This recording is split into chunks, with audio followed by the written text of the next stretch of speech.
ஒரே ஒரு கடவுள் இயேசுநாதர் தான்.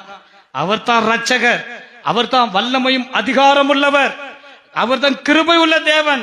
புரியுதுங்களா? அப்போ கர்த்தர் கொடுத்த அதிகாரத்தை நீ பயன்படுத்தணும்.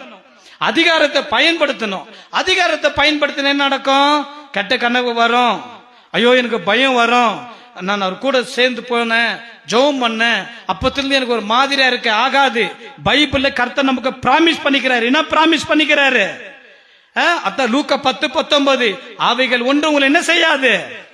நல்ல சவுண்ட சொல்லுங்க.